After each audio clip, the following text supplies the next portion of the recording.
So today I had a pretty full day. I did a lot, so I'm probably going to break this up into a few episodes, and I'm just going to talk about the first part. So today I went to the Renwick Gallery, which is in DC. It's an art gallery, and they have some pretty interesting installations. The sort of a special exhibit that was there is the Murders in a Nutshell. Murders in a Nutshell are these itty-bitty little dioramas, and each one features a horrible, death of these dolls in these just beautiful, fascinating ways. They were made in the 1940s by Harvard, by someone in accordance with Harvard's School of Medicine. Her name was Frances Glessner Lee. She was an heiress who, at the age of 20, lived a pampered lifestyle, got married, ended up having 3 kids, but then got a divorce, and then her dad and her brother died. So she had an infinite amount of money. She wanted to just do something with her life and help things. And so she was really dedicated to the people who were sort of just invisible. These people who die, these poor people out in the middle of nowhere. And they need their deaths investigated, and nobody was really doing a lot for that. Forensics was still vaguely new. Forensics only really sort of came to the US in late 1800s, early 1900s. So in the 1940s, it was still pretty new. And this was right when World War II was breaking out too. They're murder dioramas. It's like a mystery. Each one is like a mystery in a tiny little box. It's like a cigar box. And they're completely beautiful. They're incredibly well crafted. In some of these little things, there was even little cigarettes, and each cigarette was hand rolled and had real tobacco inside of them.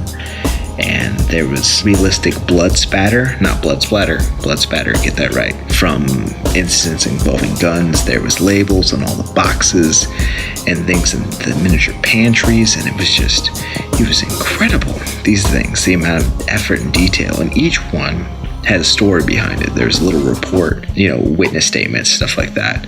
And they were tools. They were meant to teach law enforcement to ask questions, to get them to think different things when they go to a crime scene and see different things. And I think that's pretty cool, because you look at some of these little itty-bitty models and you wonder, it's a horrible, grisly scene that's laid out in front of you. And so at first you can just stare at it and admire it, but then you can ask questions. You can ask, how did that bottle get there? Who tied that noose? Who shot first? Things like that. I studied forensics. I actually have a master's in forensic science. So this was like a dream come true, which was pretty cool. It's a murder in a box, and it's like a miniature Sherlock Holmes puzzle. It's so cute. It is cute. If you're near DC, you need to go to the Renwick Gallery and see these things. It's incredible. And, it made me think a little bit about forensics and why we study forensics and stuff like that. Forensics is the science of presenting something to a forum, or presenting it as fact, usually presenting it to a court. It's the science of presenting evidence for some sort of argument. With forensics, with these sort of things, there's an underlying current that a lot of people sort of miss. A lot of people that are into Sherlock Holmes TV shows or movies, or murder mysteries or true crime, there is this underlying ideal that's prevalent, and that is, at the end of the day, every life matters. Everybody gets to have their death looked at, or crime looked at. That's why Frances Glessner Lee, the lady who made these, spent so much time into making these dioramas, because she believed that everybody's death was important. Everyone is important. And that's a common thread. It's an unseen, it's an invisible thread that's really in law enforcement. And I think that's pretty cool. That's a science and belief that I can really ascribe to. People get so caught up in these crazy murder mysteries, they stop thinking about why you should care. And you should care because at the end of the day, it's a person. It is a human being just like you and me. And that's really powerful. Not every death gets solved. A lot of deaths go unsolved. I think it's something the statistics are pretty crazy. In 60% of all murder cases in the US, somebody gets charged. And that's only 60% of all the murders in the United States. And this doesn't include suspicious deaths and things like that as well. I have something actually.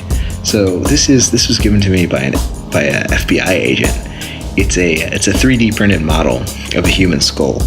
It is, I think it's 1/8 scale. This was an individual. This is an unidentified person. They still don't know who this is. I have a print of his skull. I don't think anyone will ever find out who he is. But it's an African-American male. Interesting features is he was middle-aged, and right here, see this? This is on his left side.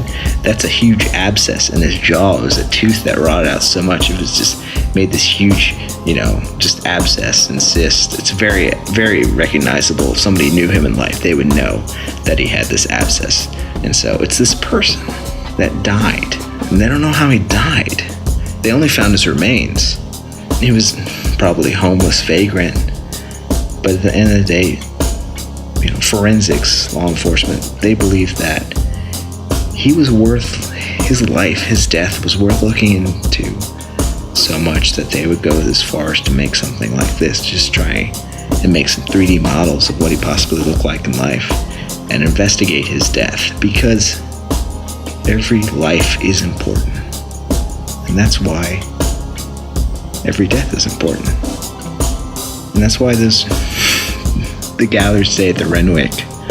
That's why it was important to me, because I care. I care about every life and every death. I don't know why. I just care about people. I'm too nice. I have the nice disease. So it was cool to see somebody else care that much and make something amazing out of that care. That's pretty inspiring.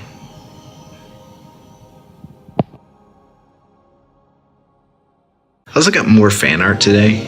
People just like drawing fan art.